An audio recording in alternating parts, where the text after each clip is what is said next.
मैं रीमा प्रसाद। अगले 24 घंटे के भीतर अमेरिका के राष्ट्रपति युद्ध क्षेत्र में पहुंचने वाले हैं। इजराइल के तेल अवीव की यात्रा वो करने वाले हैं।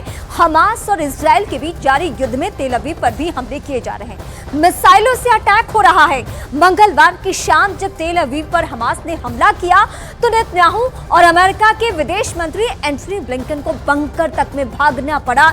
ऐसी स्थिति आ गई थी और ऐसे माहौल में अमेरिका के राष्ट्रपति तेल अवीव पहुंच रहे हैं। आखिर जो बाइडेन इतना जोखिम क्यों उठा रहे हैं? अमेरिका के राष्ट्रपति आखिर किस मकसद के साथ तेल अवीव पहुंच रहे हैं? सवाल यही बहुत ज्यादा महत्वपूर्ण है। क्या अमेरिका के विदेश मंत्री अपने मकसद में नाकाम रहे?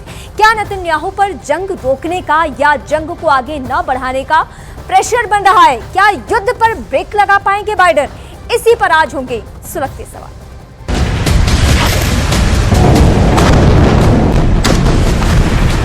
החמאס חשב שאנחנו נתפרק, אנחנו נפרק את החמאס. On Wednesday, President Biden will visit Israel.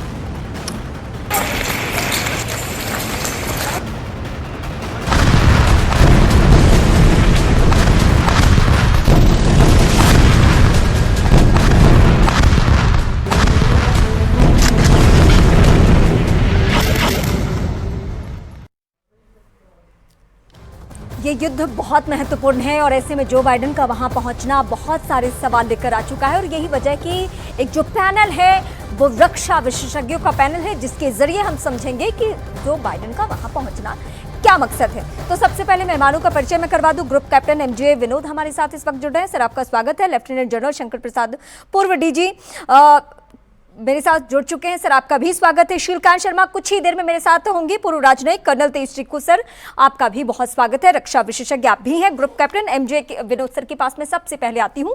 Sir, ऐसे माहौल में जब युद्ध का आज 11वां दिन है, उम्मीद यही है कि शायद अगले 24 घंटे में या तो बहुत कुछ बड़ा हो जाएगा या फिर यह युद्ध विराम हो जाएगा। ऐसी स्थिति दूर दूर तक दिख नहीं रही है, लेकिन ये जो बाइडेन का पहुंचना ऐसे माहौल में क्या संकेत दे रहा है? देखिए, इसमें रिमा जी दो चीजें महत्वपूर्ण हैं। एक है अमेरिका का डायरेक्ट दखल अंदाजी जो हमें यूक्रेन रशिया वॉर में नहीं देखने मिला जी। सबसे पहली बात।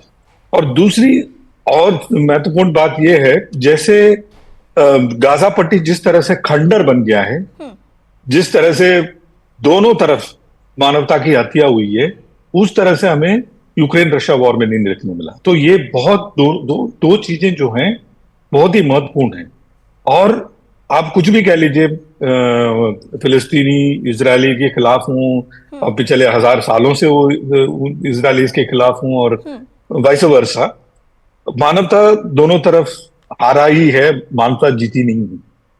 कुछ लोग यहां पे कत्ल किए, उससे भी कई गुना ज्यादा, मैं पहले भी कह चुका हूं, उस तरफ लोग मरे, लेकिन जो निहत थे, बच्चे दोनों तरफ के, औरतें दोनों तरफ की, वो सबसे ज्यादा पिसे हैं इसमें। और कोई भी ठीक से सोचने वाला अगर कोई आदमी इसको एक ऑन लुकर की तरह देखे तो, और जनरल साहब भी मैं जानता हूं इसके बारे में कई बार जिक्र कर चुके हैं, इसको देखें तो सबको यही लगेगा कि ये खून खराबा जल्दी से जल्दी बंद हो और किसी भी समवेयर यू शुड कन्वर्ज। और दूसरी महत्वपूर्ण बात रिमा जी ये है, ये तीनों यहूदी हो, इस्लाम हो या फिर क्रिश्चियन हो, इन तीनों के फोर फादर एक ही हैं। उनका नाम है इब्राहिम या अब्राहम। तो कहीं ना कहीं इनको ये सोचना होगा कि मेरे तो परदादा जी हम तीनों के एक ही हैं, तो हम क्यों ना एक ही छत के नीचे अमन शांति से रहें। ये जब तक नहीं होगा, ये ऐसे ही अगले 1000 साल और चलता रहेगा। कर्नल तेज टिक्कू सर, मैं आपके पास आती हूँ। ये तो सच है कि अमेरिका अगर दखल दे रहा है, डायरेक्टली दखल दे रहा है, अगर हम रूस यूक्रेन युद्ध से इसकी तुलना कर रहे हैं, तो ऐसा नहीं है कि वो सिर्फ युद्ध विराम चाहता है या शांति चाहता है। वो बिजनेस का प्लान क्या है, वो व्यापार का प्लान क्या है जो अमेरिका अपने बैकअप में लेके चलता है? इस एंगल से मैं जरा समझना चाहूंगी, अगर हम खुल के बात करें इस एंगल से। तो देखिए, बाइडेन साहब का इजराइल जाना, इतना जोखिम उठाना कोई मामूली बात नहीं है। तो इसका मतलब तो ये है साफ कि अमेरिका के इंटरेस्ट कितने इंट्रिकेटली इजराइल के साथ जुड़े हुए हैं। नहीं तो कोई अमेरिकन प्रेसिडेंट को वहाँ के लोग, वहाँ का सेनेट, वहाँ की सरकार जाने नहीं देगी। लेकिन इंटरेस्ट अमेरिका के इतने ज़्यादा इजराइल के साथ जुड़े हुए हैं कि वो किसी भी हद तक जाने को तैयार है कि ताकि वहाँ पर युद्ध विराम हो। और ये बेसिक कारण वो किस लिए जा रहे हैं, वो नहीं चाहते कि इजरायली ग्राउंड अटैक जो है वो गाजा की तरफ आगे बढ़े, क्योंकि आपको पता है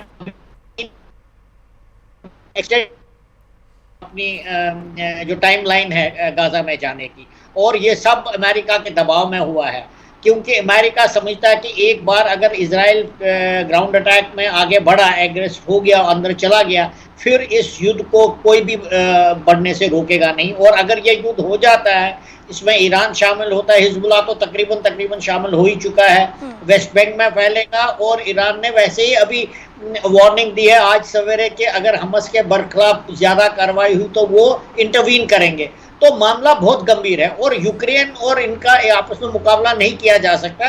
यूक्रेन बहुत दूर है, बिल्कुल, और इजराइल जो है बहुत बड़ा एक एलाय है ये मिडिल ईस्ट में अमेरिका का, और उसके साथ काफी सारे इंटरेस्ट जुड़े हुए हैं। इसलिए अमेरिका किसी भी सूरत में नहीं चाहेगा कि युद्ध आगे बढ़े। इसमें सबसे बड़ी कठिनाई ये हो रही है कि हमास के पास जो हॉस्टेजेस हैं, मैं तो पहले से ये कह रहा हूं, अगर हमास ये ऐलान करेगा कि भाई हम सारे हॉस्टेजेस आपको देने को तैयार हैं, तो एटलीस्ट कुछ तो इजराइल के पक्ष में बात बनेगी और उनके ऊपर जो दबाव आएगा। वैसे भी दबाव बन रहा है क्योंकि गाजा में निहत्थे लोगों की हत्या हो रही है। हालांकि अभी तक तो सिंपैथी अभी भी थोड़ी बहुत इजराइल के साथ है, लेकिन अगर हमास ये बोलता कि हम हॉस्टेजेस को रिलीज करने के लिए तैयार हैं तो कुछ हद तक इसमें नरमी आ सकती थी। लेकिन हमास का भी रुख बहुत बड़ा कन्फ्रंटेशनल रुख है। उन्होंने कुछ घंटे पहले ही बोला कि हम आखिरी दम तक लड़ाई लड़ते रहेंगे, क्योंकि उनको यकीन है कि अगर वो सुरंगों में, टनल्स में लड़ाई इजराइल करना चाहेगा तो इजराइल का नुकसान भी होगा और हॉस्टेजेस भी नहीं बचेगी।